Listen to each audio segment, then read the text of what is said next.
ሰላም ጤና ይስጥልን ውድ የዝማሬ ቲዩብ ተከታታዮች፣ ባሳለፍነው እሁድ የካቲት 29 2018 ዓ.ም በሀገር አሜሪካ ሕይወቱ ያለፈው በኢትዮጵያ ኦርቶዶክስ ተዋሕዶ ቤተክርስቲያን ሰባኪ ወንጌል የሆነውን የመምህር ዘላለም ወንድሙን የአሸኛኘትና የስንብት መርሃ ግብር አስመልክቶ ዛሬ ማክሰኞ መጋቢት 1 ቀን 2018 ዓ.ም የቀብር አስፈጻሚ ኮሚቴው በአዲስ አበባ ሀገረ ስብከት ጽሕፈት ቤት መግለጫ ሰጥቷል።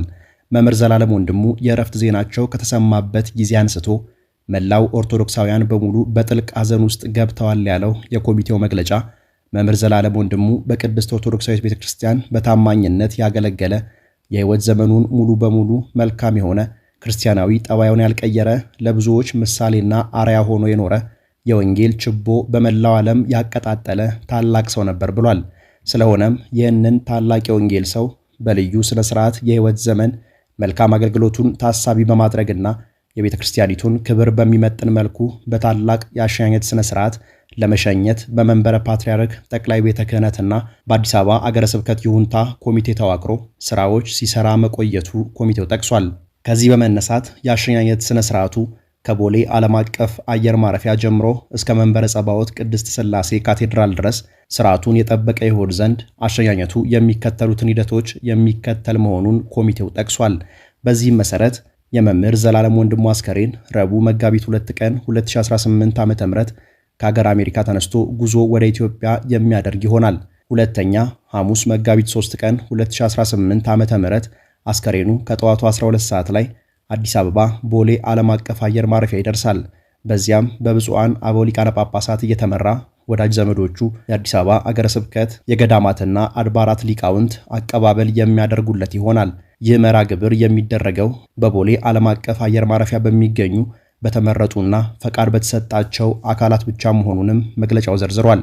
ሶስተኛ ከጠዋቱ 1 ሰዓት ላይ የመምህሩ ክቡር አስከሬን ከቦሌ ዓለም አቀፍ ኤርፖርት ጀምሮ እስከ ቦሌ ደብረሳሌም መድኃኔዓለም ድረስ በሊቃውንተ ቤተ ክርስቲያን፣ በሰንበት ትምህርት ቤት ዘማሪያንና በምዕመናን ታጅቦ ወደ ቦሌ ደብረሳሌም መድኃኔዓለም ካቴድራል ጉዞ ያደርጋል። አራተኛ ከቦሌ ደብረሳሌም መድኃኔዓለም ካቴድራል አጭር ቆይታ ከተደረገ በኋላ ቀጥታ በመለከት ድምፅ ነጋሪት እየተጎሰመ በአዲስ አበባ አገረ ስብከት ሊቃውንት፣ መምህራነ ወንጌል፣ በሰንበት ትምህርት ቤት ወጣት ዘማሪያንና በበርካታ ምዕመናን ታጅቦ ከጠዋቱ 3 ሰዓት ጀምሮ እስከ 5 ሰዓት ድረስ መስቀል አደባባይ ይደርሳል። ከጠዋቱ 5 ሰዓት ጀምሮ በመስቀል አደባባይ የተለያዩ የአሸኛኘት መርሃ ግብሮች የሚከናወኑ ሲሆን በዚህም ቦታ ከጠዋቱ 5 ሰዓት እስከ 8 ሰዓት ድረስ የተለያዩ ክንውኖች ይኖራሉ የተባለ ሲሆን እነዚህም ከጠዋቱ 5 ሰዓት እስከ 5 ሰዓት ከ30 የመርሃ ግብር መክፈቻና ጸሎት፣ ከ5 ሰዓት ከ30 እስከ 6 ሰዓት ድረስ ያሬዳዊ ዝማሬ፣ የዘማሪያን ኅብረት ዝማሬና ቅኔ ይቀርባል። ከ6 ሰዓት እስከ 6 ሰዓት ከ15 የመምህር ዘላለም ወንድሙ የሕይወት ታሪክ በንባብ ይቀርባል። ከ6 ሰዓት ከ15 እስከ 6 ሰዓት ከ40 ከተለያዩ ተቋማት የሚቀርቡ የስንብት መልእክቶች ይቀርባሉ። ከ6 ሰዓት ከ40 እስከ 7 ሰዓት ከቤተሰብና ከወዳጅ ዘመዶች ስለ መምህሩ የሚቀርቡ ምስክርነቶች በተለያዩ አካላት ይሰጣል። ከ7 ሰዓት እስከ 7 ሰዓት ከ30 የስብከተ ወንጌል መርሃ ግብር ይደረጋል። ከ7 ሰዓት ከ30 እስከ 7 ሰዓት ከ40 በሰንበት ትምህርት ቤቶችና በዘማሪያን የጋራ ዝማሬ ይቀርባል። ከ7 ሰዓት ከ40 እስከ 8 ሰዓት ቃለ ምዕዳንና ቡራኬ በብፁዓን አባቶች ይሰጣል።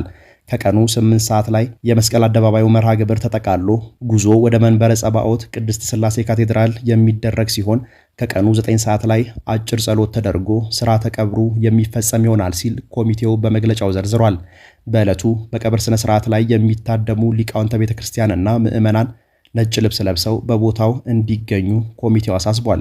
ኮሚቴው ከዚህ በኋላ ክብሩን የሚመጥን ሐውልት ለማሰራት መምህሩ በሕይወት ዘመኑ ሳለ የጀመረውን በጎ ሥራዎች ለማስቀጠል እንዲሁም በስሙ ለሚቋቋመው ፋውንዴሽን የሚውል ገቢ ማሰባሰቢያ ለማድረግ ማሰቡንና ለዚህም ይረዳ ዘንድ የጎፈንድሚ እና የባንክ አካውንት ይፋ ማድረጉን አብራርቷል።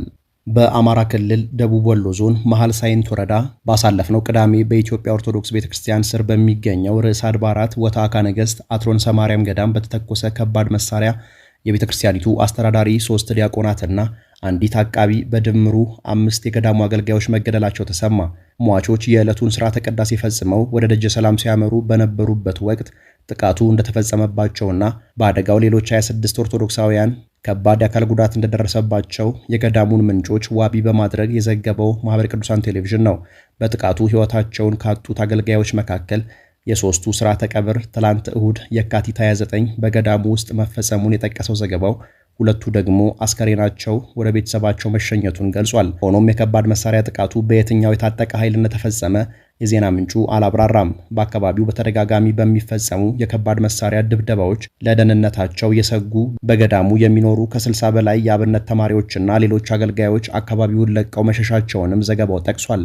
ለዕለቱ የያዝናቸው መረጃዎቻችን እነዚህ ነበሩ።